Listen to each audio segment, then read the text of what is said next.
नमस्कार प्रिय छात्र एवं छात्राएं, मैं जितेंद्र कुमार। कुछ विशेष जानकारी। ये जो डिक्टेशन वीडियो दी गई है इसमें अनुपम टाइपिंग बुक से दी गई है, जो पेज 19 से लेकर के पेज 42 तक की डिक्टेशन दी गई है, जिसमें आपकी 60 की स्पीड से लेकर के 100 की स्पीड तक दी गई है। तो मेरा कहना है कि ये इस किताब के डिक्टेशन लिखने के पहले आप इसका होमवर्क पहले आप करके हमारे व्हाट्सएप के माध्यम से चेक करवाएं। उसके बाद में गलतियों को समझें, सब चिन्ह को याद करें। उसके बाद 10 बार प्रैक्टिस करें। 10 बार प्रैक्टिस पूरी हो जाने के बाद पहले 60 की स्पीड को टारगेट करें, फिर 70 को करें, फिर इसी प्रकार 100 तक करेंगे तो आपकी स्पीड बढ़ती जाएगी। जो नए बच्चे ये वीडियो देख रहे हैं, लिखने का प्रयास कर रहे हैं, उनको अगर संपूर्ण जानकारी चाहिए तो हमारे कॉन्टैक्ट नंबर से संपर्क करें। Ready, start. बड़ी रकम हस्तांतरित हो जाती है। पहले धन के हस्तांतरण के लिए हस्ताक्षर लिए जाते थे। वैद्युत की व्यवस्था में सिर्फ आंकड़ों और संकेतों से काम चल जाता है, जिन्हें सिर्फ धन हस्तांतरण करने वाला अफसर ही जानता है। कर्नाटक और तमिलनाडु की सरकारें आपस में ऐसे टकरा रही हैं जैसे वे दोनों एक ही देश की दो राष्ट्र सरकारें नहीं, बल्कि दो देशों की आज़ाद सरकारें हों। उनके तेवर दो स्वतंत्र और संप्रभु सरकारों के तेवरों से मिलते जुलते हैं। पानी के सवाल पर जिस तरह इन सरकारों का रक्तचाप बढ़ रहा है, उससे एक बात तो साफ है कि उनकी आँख का पानी मर चुका है।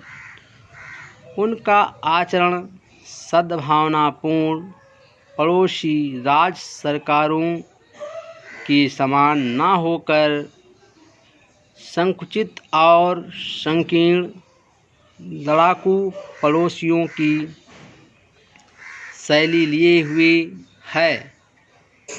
कावेरी जल विवाद का फैसला करने के लिए केंद्र सरकार द्वारा नियुक्ति न्यायिक आयोग की अंतरिम संस्तुति को नहीं मानने और ज़बरदस्ती मनवाने की परस्पर विरोधी जिदें लेकर प्रदेशव्यापी बंद और अध्यादेश जारी करने जैसी कार्यवाही से जो खुली लड़ाई शुरू हो गई है, उसकी आग अन्य राज्यों में भी फैल सकती है। हमारे देश की अधिकांश नदियाँ कई राज्यों से होकर प्रभावित होती है। नदियों की इस अंतर्राज्यीय व्यापकता ने हमारे देश को एक अरसे से जोड़े रखने का काम किया है। हमारी सभ्यता का विकास इन्हीं नदियों के तट पर हुआ। नगरीय जीवन प्रणाली भी नदियों के तट पर ही विकसित हुई है। जो नदियाँ एक समय देश को जोड़ने का काम करती थी, वही आज संबंधों को तोड़ने का कारण बने। यह कोई जिम्मेदार देशवासी कैसे सहन कर सकता है? पंजाब, हरियाणा और राजस्थान के बीच सतलज और व्यास के जल का विवाद, गुजरात और मध्य प्रदेश के बीच नर्मदा जल विवाद तथा कर्नाटक और तमिलनाडु के बीच कावेरी जल विवाद एक के बाद एक जुड़ती वे कड़ियाँ हैं जो धीरे धीरे अंतर्राज्यीय विवाद की सीमाएं लांघकर राष्ट्रीय विवाद का रूप ले सकती है। भारत सरकार ने इस समस्या का हल निकालने के लिए केंद्रीय जल आयोग का गठन किया था।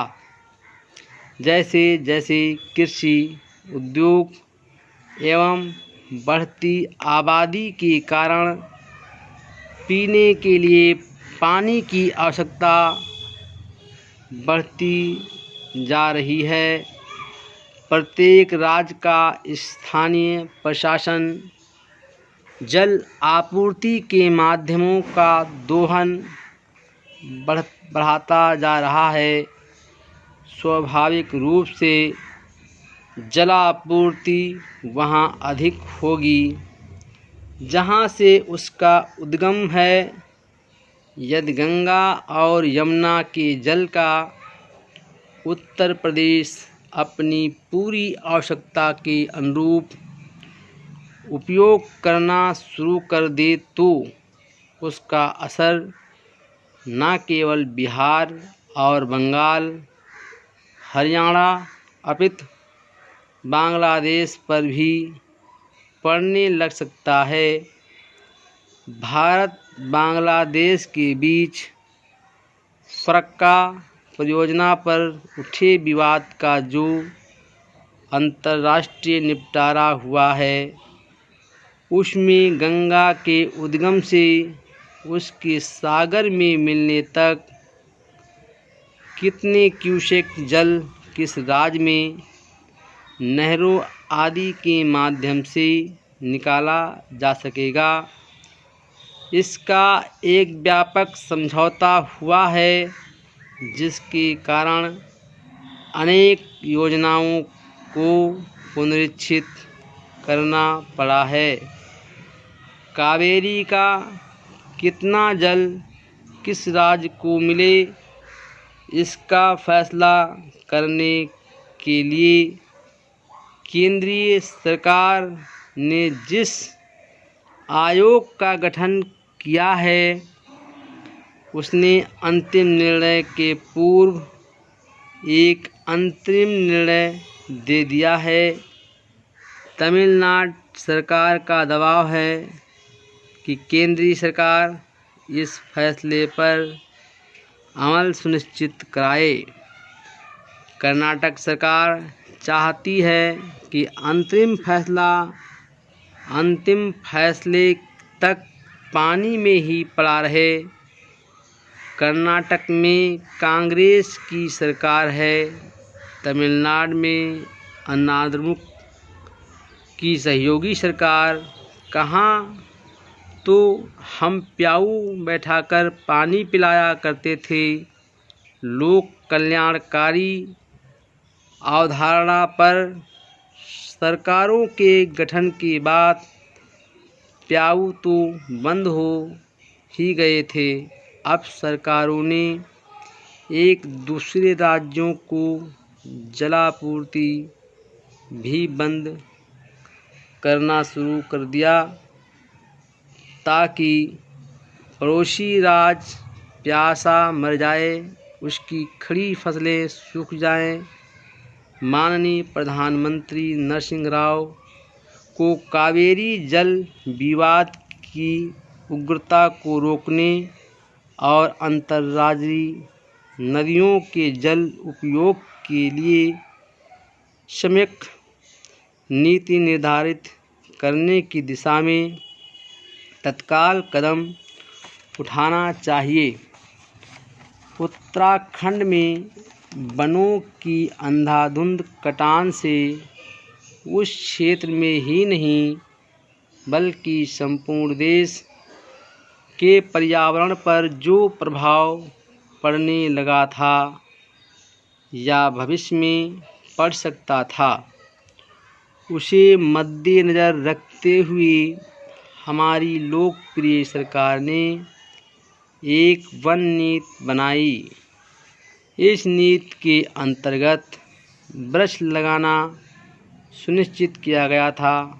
परंतु उत्तराखंड से जो समाचार मिल रहे हैं उन समाचारों से ऐसा आभास मिल रहा है कि सरकार द्वारा बनाई गई नीति के तहत एक 1500 मीटर ऊंचाई वाले क्षेत्रों तक ही चीड़ के वृक्ष लगाना निश्चित किया गया था, मगर अब इससे भी ऊंचे स्थानों जैसे नंदासैण में सरकार ने चीड़ के पौधे लगाए हैं, जिसके कारण पहाड़ों पर चलने वाला चिपको आंदोलन नया मोड़ ले रहा है।